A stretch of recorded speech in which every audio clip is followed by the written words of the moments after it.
Bonjour à tous, dernier épisode de Demain nous appartient. Notre actualité du jour se concentre sur « Demain nous appartient », spoilé, Ryan met le feu au lycée, Agnès Prado s'en prend à Karim sur TF1. Agnès Prado continue d'afficher sa sévérité dans les prochains épisodes de Demain nous appartient sur TF1. Avec un étudiant comme Ryan, elle a de quoi s'inquiéter. Karim, Sami Garbi, est convoqué dans la classe d'Agnès Prado dans les prochains épisodes de Demain nous appartient sur TF1.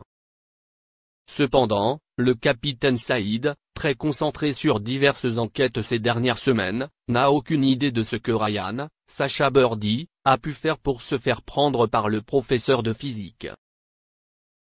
Elle était en colère contre Lisa et Amel et comptait bien ne rien laisser arriver. Lorsque Karim arrive, elle est surprise car il ne sait rien du motif de sa visite. Ryan est arrivé en retard, et Agnès Prado a eu le temps d'informer Karim, le tuteur du jeune homme, que ce n'était pas le jour de l'âne. Le compagnon de Jack Dimitri Fouk, s'excuse de son retard puis explique à Karim le motif de la convocation. Il a brûlé une guimauve pendant un entraînement en cours de physique. Karim s'étonne du motif peu sérieux de sa convocation, mais Agnès Prado évoque les conséquences de cet incident. En réalité, le carnet de Ryan a pris feu et a déclenché l'alarme incendie. Le lycée aurait été incendié et cela provoquerait un nouveau drame après l'explosion du lycée Agnès Varda. Cependant, Karim était heureux d'avoir été convoqué pour réaliser une simple guimauve, et Agnès Prado l'a également réprimandé. Cependant, le capitaine, qui a d'autres chats à fouetter, assure que Ryan ne sera puni. Bref, la professeure de physique a fait un retour remarqué et affirmé sa personnalité très différente des autres professeurs, ce qui lui donne un point de différence. Pour rappel, elle est apparue pour la première fois avec Chloé, Ingrid Chauvin, alors qu'elle était au chevet d'hôpital de son mari. Si est ce qu'elle croit, car en réalité, l'homme bandé dans le coma est l'ex-mari de Cécile Hervieux. Merci d'avoir regardé et à la prochaine vidéo. N'oubliez pas de vous abonner à notre chaîne.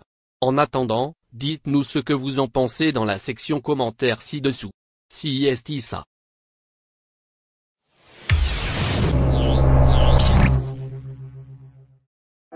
Après avoir été privée de ses admirateurs et admiratrices pendant de nombreux mois, Céline Dion, la star de la chanson mondiale, s'apprête à faire son comeback sur la scène musicale. Il y a quelques jours, la célèbre chanteuse québécoise a vu l'un de ses secrets cachés être révélé par les journalistes de Paris Confidence.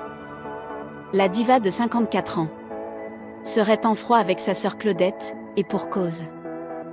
Dans son édition de cette semaine, le magazine Paris Confidence donne des nouvelles de Céline Dion.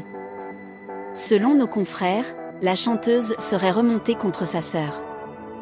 L'interprète de « Pour que tu m'aimes encore » a tenté de faire profil bas les années qui ont suivi le décès de son mari et père de ses enfants.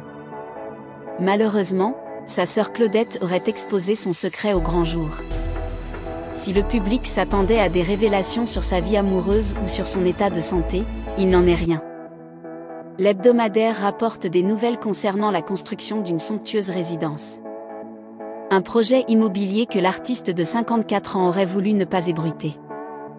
Comme le glisse la publication, elle disposait d'une grande villa au Québec, mais aussi à Las Vegas.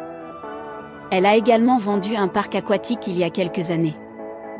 En réalisant que ses projets de vente créaient le buzz dans l'actualité, Céline Dion a pris la décision de jouer la carte de la discrétion. Hélas, elle n'a pas pu compter sur sa sœur Claudette pour garder le secret à l'abri. Cette dernière est passée aux aveux à l'occasion d'un entretien pour Télé 7 jours. Céline est de retour à Las Vegas